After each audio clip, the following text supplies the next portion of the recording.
అందరికీ నమస్కారం. నా పేరు Anil Kumar Yadav Deshmukh. Welcome to our YouTube channel. గత 3-4 రోజుల నుంచి తెలంగాణ రాష్ట్రంలో ఒక 2 అంశాల గురించి బాగా డిబేట్లు నడుస్తున్నాయి. అదేంటంటే ఒకటి తెలంగాణ స్టేట్ యాంబ్లం మార్పు గురించి, ఒకటి అట్లనే తెలంగాణ స్టేట్ గీతం గురించి, తెలంగాణ రాష్ట్ర పాట అందశ్రీ గారికి ఇవ్వడం, దానికి ఆయన రాసిన కవి ఆయనే కాబట్టి, పాటని రచించింది ఆయన కాబట్టి, దానికి ఎవరైతే సూటబుల్గా మ్యూజిక్ని ఆయన కంపోజ్ చేస్తారో ఆయన ఎంచుకున్న పర్సన్ గురించి డిబేట్ నడుస్తూ ఉంది. ఆ పర్సన్ ఆల్రెడీ మీ అందరికీ తెలుసు, ఎంఎం కీరవాణి గారు, ఆస్కార్ గ్రహీత. అయితే ఈ 2 అంశాల మీద ద్వంద్వ అభిప్రాయాలు అనేది బాగా వ్యక్తమవుతున్నాయి. సో ఇందులో ఏది బెటరు, ఏది కరెక్ట్ అనేది మీరే డిసైడ్ చేయండి. దాని గురించి నేను మీకు అర్థమయ్యేలా ఎక్స్ప్లెయిన్ చేయడానికి ప్రయత్నం చేస్తాను. ఇక్కడ తెలంగాణ స్టేట్ యాంబ్లం అంటే nothing but Telangana state more అన్నమాట. ఇప్పుడు మనం జనరల్ కాలేజీలకు వెళ్ళినా, లేకపోతే స్కూల్స్కి వెళ్ళినా, లేకపోతే ఎక్కడైనా గవర్నమెంట్ ఆఫీసులకు వెళ్ళినా కూడా గవర్నమెంట్ స్టాంప్ అడుగుతారు కదా, మోర్ కొట్టి సైన్, గ్రీన్ సైన్ చేసి కింద మోర్ వేస్తారు కదా. ఆ మోర్ జనరల్గా ఏ రాష్ట్రానికైనా ఆ యాంబ్లం ఎలా ఉంటుందంటే ఆ రాష్ట్రంలో ఉన్న సంస్కృతి సాంప్రదాయాలకి ప్రతీకగా ఉంటుందన్నమాట. ఆ స్టేట్లో ఏదైతే బాగా ఫేమస్ ఉంటుందో, ఆ స్టేట్లో ఏదైతే కొంచెం స్పెషల్గా ఉంటుందో దాన్ని ఇందులో కనిపించేలాగా, ప్రతిబింబించేలాగా దాన్ని చూపెట్టడానికి ప్రయత్నం చేస్తారు. ప్రతి స్టేట్లో అలానే జరుగుతుంది.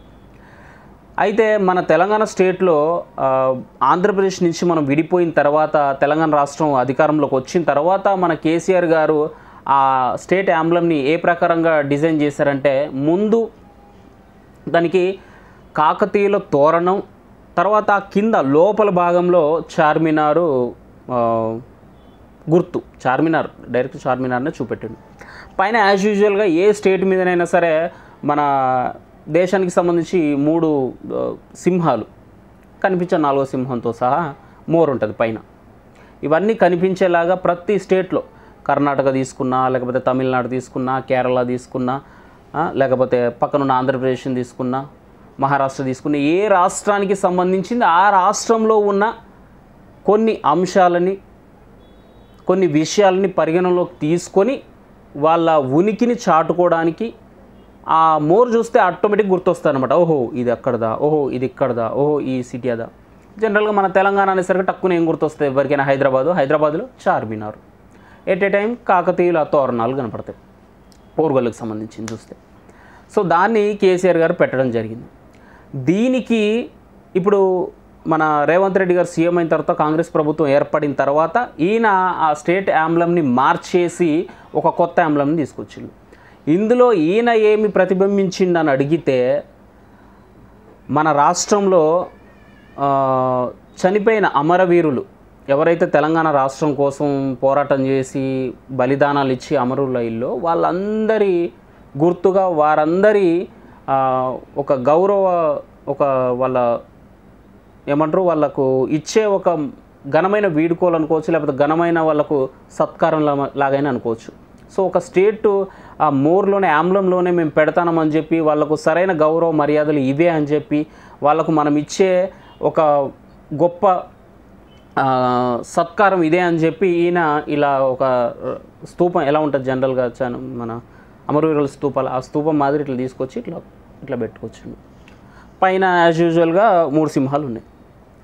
దీనికి ఇప్పుడు వాళ్ళ అపోనెంట్ వాళ్ళు ఏమైనా అపోజ్ చేస్తారంటే, దీన్ని మన సంస్కృతి, మన సాంప్రదాయం, తెలంగాణ అంటే, లేకపోతే హైదరాబాద్ అంటే టక్కున గుర్తొచ్చేది చార్మినారు. ఎంతో కాలం నుంచి, ఎన్నో సంవత్సరాల నుంచి ఆ చార్మినార్ కావచ్చు, లేకపోతే అక్కడ ఉన్న జనాలు కావచ్చు, లేకపోతే అక్కడ కాకతీయుల తోరణాలు కావచ్చు, ఇవన్నీ మన తెలంగాణ సంస్కృతి సాంప్రదాయాలు ఇమిడిపోయినాయి, మన రక్తంలో, మన బ్లడ్లో కలిసిపోయినాయి. అలాంటి సంస్కృతిని, సంప్రదాయాన్ని ఇప్పుడు వచ్చి మీరు ఎలా విడదీస్తారని చెప్పి బీఆర్ఎస్ వాళ్ళు అనడం. దానికి కాంగ్రెస్ వాళ్ళు ఇచ్చే రిప్లై ఏంటంటే, అసలైన మన మూలాలు, అసలైన మన సంస్కృతి సాంప్రదాయం అది కాదు. ఎందుకంటే మన రాష్ట్రం ఏర్పడిన తర్వాత, అసలైన తెలంగాణ ఆంధ్రప్రదేశ్ నుంచి విముక్తి సాధించిన తర్వాత, మనం విముక్తి పొందిన తర్వాత, తెలంగాణ ఏర్పాటు చేసుకున్న తర్వాత ఇది మన అసలు మూలం. దానికి కారకులైన ప్రతి ఒక్క అమరవీరుల్ని మనం గుర్తుంచుకోవాలా, ప్రతి ఒక్కరిని మనం వాళ్ళని మదిలో పెట్టుకోవాలా, వాళ్ళని గుండెల్లో పెట్టుకోవాలా. సో వాళ్ళకి ఇచ్చే సరైన గౌరవం, సరైన మర్యాద ఇదే అని చెప్పి కాంగ్రెస్ ప్రభుత్వం దాన్ని ఎస్టాబ్లిష్ చేస్తూ ఉంది. ఇందులో రెండు రకాలుగా ఆలోచిస్తే రెండు కరెక్టే ఉన్నాయి. ఏది దేన్ని కాదంటాం, ఏది అవునంటాం. నిజంగా చెప్పాలంటే చెప్పిన కదా ఆల్రెడీ, ఏ రాష్ట్రానికైనా వాళ్ళ సంస్కృతి సాంప్రదాయాలు, వాళ్ళ అలవాట్లు, అభిరుచులు, వాళ్ళ మూలాలు, వాళ్ళ రక్తం, వాళ్ళ పద్ధతులు, వాళ్ళ ఆచారాలు, వీటన్నిటినీ ఇమర్చడానికి ప్రయత్నం చేస్తారన్నమాట యాంబ్లంలో. ఎట్ ఏ టైం ఇప్పుడు కాంగ్రెస్ చెప్పిన దాంట్లో కూడా నాకు పెద్ద తప్పేం కనపడలేదు. ఎందుకంటే అసలు తెలంగాణ ఆంధ్ర నుంచి విముక్తి పొందిన తర్వాత అసలైన తెలంగాణగా ఏర్పడ్డది కాబట్టి ఆ పాత మూలాలు, ఆ పాత రక్తాలు అవి కాదు. అసలైన తెలంగాణ స్టేట్ విడిపోవడానికి కారకులైన ప్రతి ఒక్కరు మన మూలాలు, వాళ్ళు మన రక్తం, వాళ్ళు మన గుండెల్లో పెట్టుకోవాల్సింది, వాళ్ళు మన హీరోలు అని చెప్పి వాళ్ళ స్తూపమే మనం గుర్తుగా పెట్టుకోవాలని చెప్పి రేవంత్ రెడ్డి సైన్యం చెప్పడం కూడా కొద్ది వరకు సబబే అనిపిస్తుంది. మరి మీకేమనిపిస్తుంది అనేది మీరు చెప్పండి. అండ్ ఎట్ ఏ టైం ఇక జాతీయ గీతం మన రాష్ట్రీయ గీతం విషయానికి వస్తే ఇక్కడ చెప్పిన కదా ఆల్రెడీ ద్వంద్వ అభిప్రాయాలు వ్యక్తమవుతాయి. అందశ్రీ గారు ఎంఎం కీరవాణిని ఎందుకు ఎంచుకోవాలా, కీరవాణి ఎవరు అసలు, ఇక్కడ మనం పాడుకునేది, ఇక్కడ మనం తయారు చేసుకునేది మన రాష్ట్రీయ గీతాన్ని, అది మన సంస్కృతి, అది మన సంప్రదాయం, అది మన కళ, అది మన నైపుణ్యం, అది మన రక్తం, అది మన జాతి. కాబట్టి ఇక్కడున్న మ్యూజిక్ డైరెక్టర్నే మనం ఎంచుకోవాలి తప్పితే ఎక్కడో ఆంధ్రలో ఉన్న ఎంఎం కీరవాణి గారిని ఎందుకు చూస్ చేయాలా, ఇక్కడ గొప్పోళ్ళు లేరా అని చెప్పి ఎవరో ఒక అబ్బాయి అందశ్రీ గారికి ఫోన్ చేసి మాట్లాడడం. దానికి అందశ్రీ గారు ఒక మాట అన్నారు. అది ఏంటంటే కీరవాణి కంటే గొప్ప మ్యూజిక్ డైరెక్టర్ ఎవరున్నారు తెలంగాణలో, ఒకరిని చూపెట్టి నాకు అని చెప్పి ఆయన అనడం. దీని మీద గంటలు డిబేట్లు రన్ అవుతూ ఉన్నాయి. సో ఇక్కడ నేను అందశ్రీ గారికో లేకపోతే కాంగ్రెస్ ప్రభుత్వానికో సపోర్ట్ చేయాలనేది నా ఉద్దేశం కాదు, కానీ ఒక మ్యూజిక్ డైరెక్టర్ని ఎంచుకోవడం అంటే కీరవాణి వచ్చి పాట పాడి ఆయన గొంతుని మన తెలంగాణ అని చెప్పి ఆయన గొంతు నుంచి మన తెలంగాణ పదాన్ని వింటామని కాదు. ఇక్కడ పాట పాడే సింగర్ వేరే ఉంటారు, కాకపోతే దానికి కావాల్సిన పద్ధతిలో ఇన్స్ట్రుమెంట్స్ మోగించి, దానికి కావాల్సిన పద్ధతిలో ఒక మ్యూజిక్ని అందించి, ఆ పాటకి ఒక వన్నె తెచ్చే విధంగా ఈయన కంపోజ్ చేస్తారని తీసుకున్నారు తప్పితే పాటని పాడడానికి కాదు. పాడాలంటే మీరు అన్నట్టు తెలంగాణలో చాలామంది ఉన్నారు. అందశ్రీ గారు కావచ్చు, గద్దరన్న కావచ్చు, వందేమాతరం శ్రీనివాస్ గారు కావచ్చు, లేకపోతే విమలక్క కావచ్చు, చాలామంది ఉన్నారు, సింగర్స్ లేరని కాదు. కాకపోతే మ్యూజిక్ వచ్చేసరికి ఆస్కార్ గ్రహీత ఆయన. సో అలాంటి ఆయనని ఎంచుకోవడం అంటే నిజంగా అది ఇంత మనకి ఇంకా పబ్లిసిటీ అవుతుంది కదా. తెలంగాణ గీతాన్ని వాళ్ళు చూడండి ఒక ఆస్కార్ గ్రహీతతో వాళ్ళు చేపిస్తూ ఉన్నారంటే అది మనకు నిజంగా కీర్తిని, మన ఖ్యాతిని పెంచే విధంగా ఉంది తప్పితే మనల్ని తగ్గించే విధంగా ఎక్కడ నాకైతే కనపడలా. బట్ మనోళ్ళు ఒక పేరుని సజెస్ట్ చేస్తూ ఉన్నారు మన బీఆర్ఎస్ పార్టీ నుంచి, ఏంటంటే వందేమాతరం శ్రీనివాస్ గారికి ఇవ్వచ్చు కదా మ్యూజిక్ డైరెక్టర్గా అని చెప్పి. ఆఫ్ కోర్స్ ఇవ్వచ్చు, ఆయన కూడా డిజర్వ్డ్ క్యాండిడేట్, దాంట్లో అయితే నో డౌట్. బట్ దానికి అందశ్రీ గారికి కంప్లీట్గా పేటెంట్ రైట్స్ ఉన్నాయి కాబట్టి ఆయన ఎవరినైనా చూస్ చేసుకోవచ్చు, ఆ హక్కు ఆయనకు ఉంది. ఆయన ఎంచుకున్న పర్సన్తో ఆయన అనుకున్న విధంగా సాంగ్ని రాబట్టుకోగలుగుతారనే నమ్మకం ఆయనకు ఉంది కాబట్టి ఆయనను ఎంచుకున్నారు. మేబీ ఒకవేళ కీరవాణి గారితో అనుకున్న రేంజ్లో రాకపోతే నెక్స్ట్ శ్రీనివాస్ గారి దగ్గరకు వస్తారేమో. సో దీనికి మనం ఇంత పాలిటిక్స్ చేసి, దీని మీద ఇంత డిబేట్లు పెట్టేసి, దీని మీద ఈ ప్రకారంగా మనం ఆయనని తగ్గించడం, ఈయనని తగ్గించడం, మనల్ని మనం కించపరచుకోవడం. అఫ్కోర్స్ ఇప్పుడు నిజం చెప్తాను, మళ్ళీ చెప్తాను, కళకి,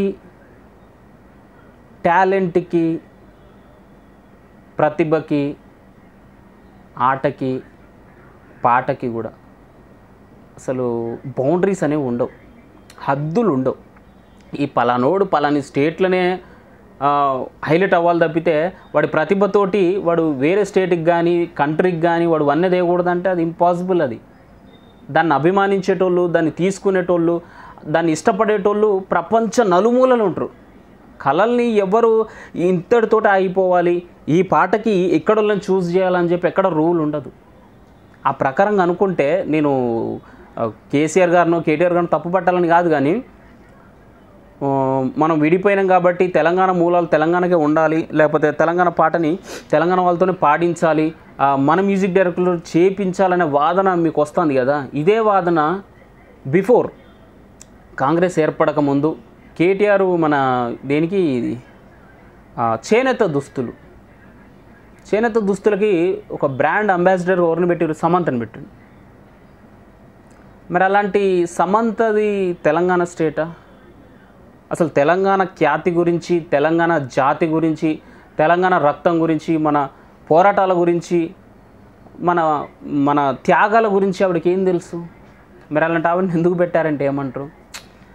ఎటుబడి మనకు ఆ చేనేత దుస్తులు అనేది ప్రమోట్ అవ్వాలి. తెలంగాణలో పలాని ఎక్కడ రాజన్న సిరిసిల్ల జిల్లా నుంచి అక్కడ చేనేత దుస్తులు అనేవి తయారవుతాయి. సో దాన్ని నలుమూలల కొనేవాళ్ళు పెరగాలి, తద్వారా వాళ్ళకి బతుకుదేరు ఆదేరు రావాలి, వాళ్ళకు తినడానికి డబ్బులకు ఇబ్బంది కాకుండా వాళ్ళు చేసే దుస్తులు ఇవి వాళ్ళకి ప్రమోట్ అవ్వాలి, సేల్ అవ్వాలి.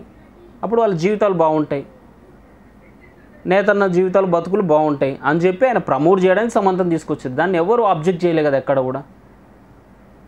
అట్లనే ఇక్కడ సాంగ్ కూడా మనకు ప్రమోట్ అవ్వాలి, సాంగ్ అనుకున్న రేంజ్లో రావాలి, దానికి పబ్లిసిటీ గట్టిగా కావాలంటే ఆయనకు అతను నచ్చిండో అతను చూస్ చేసుకున్నాడు. దీన్ని మనం అబ్జెక్ట్ చేయాల్సిన అవసరం అయితే లేదనేది నా పర్సనల్ ఒపీనియన్. మరి మీకేమనిపిస్తుంది? మీ వే ఎట్లుందనేది నాకు తెలీదు. సో ఎవరికి ఏమనిపిస్తుంది అనేది కింద కామెంట్ రండి, చూద్దాం ఏ వైపు నుంచి ఎక్కువ ఉన్నారు. నాకు అనిపించింది అవుతుంది ఆంబలం విషయంలోనైనా అమరవీరుల స్తూపం కాబట్టి చేసిన బాగానే ఉంటుంది, లేకపోతే మీరన్నట్టు చార్మినారు, కాకతీయుల తోరణాలు ఇది కూడా బాగానే ఉంది, అందులో ఏదైనా పర్లేదు. బట్ సరే అమరవీరులు అనేటోళ్ళు కొత్తగా ఏర్పడింది కాబట్టి అసలు మన తెలంగాణ రాష్ట్రం, తెలంగాణ అసలైన త్యాగాలు, అసలైన పోరాటాలు చేసిన వ్యక్తుల్ని చూపెట్టాలనేది వాళ్ళ ఉద్దేశం కాబట్టి ఇది కూడా బాగానే ఉంది. సో ఇట్లా ఆంబలం తయారు చేసినా పర్లేదు. ఎట్ ఏ టైం సాంగ్ ఇక్కడ ఎవరినైనా చూస్ చేసుకోవచ్చు. దీనికి తెలంగాణ వాళ్ళనే చూస్ చేయాలని, తెలంగాణ వాళ్ళనే పెట్టాలని ఎక్కడ రాసి లేదు. అట్లా అనుకుంటే బోల్డ్ అనే ప్రాజెక్టులు ఆంధ్రోళ్ళకి ఇచ్చిళ్ళు. మెయిన్ మన వద్దులే, నేను అన్నీ మాట్లాడితే పాలిటిక్స్ అవుతుంది. బట్ ఇక్కడ విషయానికి అయితే నేను మాట్లాడుతున్నా. సో ఇందులో మీకు ఏది కరెక్ట్ అనిపించిందని కామెంట్ అండి. Thank you. జై హింద్.